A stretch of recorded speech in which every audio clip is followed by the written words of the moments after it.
Many people ask what kind of Hamets we can sell to the Goy before Passover and what kind of Hamets we should not be selling to the Goy before Passover.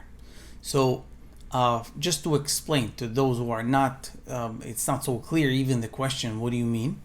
So we have two types of Hamets. We have what we call Hamets Ba'ain, like a clear Hamets, like dough of bureka, you buy a frozen bureka, pasta. This is called Hamets Ba'ain.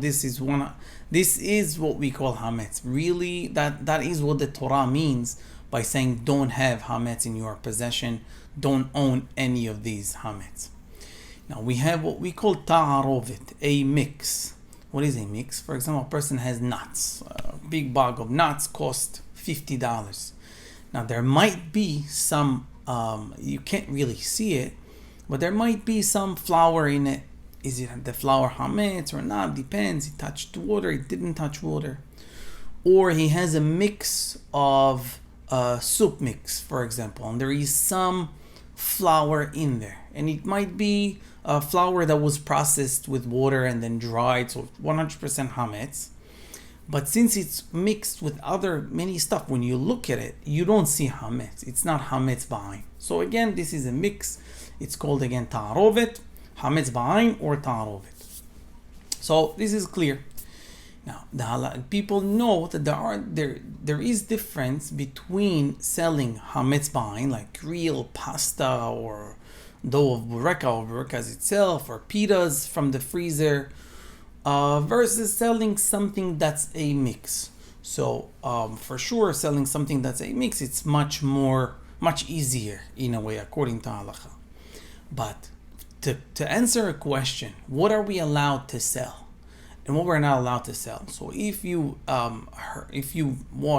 learned about selling to Hametz to the Goy before Pesach, we made it clear that the same Torah that told us that we are not allowed to have Hametz on Pesach told us that we are allowed to have Mechirat Hametz, to do Mechirat Hametz, and it's 100% fine. Therefore, if you want to answer a straight answer according to Halacha, any type of Hametz you are allowed to sell the Goy before Passover and have it after Passover if it was sold to a Goy. No question whatsoever, this is a firm Halacha. Nevertheless, we know that Pesach, is a holiday of Humrot. We try to not rely on what we don't need. And therefore, if a person he has only one bag of pasta left or one bag of bureka left. The rabbi tells how much, it's $6, $10, $20. Better don't rely on the, don't sell this Hametz Ba'ain. Get rid of it and that's it. But sometimes some people have $200 worth of Hametz Ba'ain, like real Hametz, packs and packs. They didn't plan themselves well enough before, or something happened and they didn't use, and it happens. We know that it does happen. You have a big freezer downstairs or something somewhere in the house. You fill it up, and sometimes you would use the stuff within a month, and sometimes it takes you 4 months until you get to it. So therefore, if we are telling a person to throw out a $200 worth of stuff today before Pesach, so it's $200 in the garbage, then to replace it, he's going to have to buy again another $200, so it's $400. It's hard for many people, and therefore, in such a case, a person can sell any type of Hametz.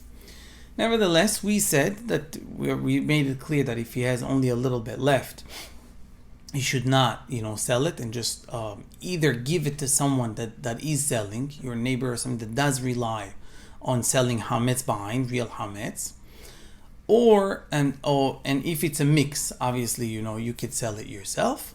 But what is best to do is, you learned it this year. Next year, a person should prepare himself from the beginning to not come to a situation that he has Hametz Ba'ain and he doesn't have to do such thing.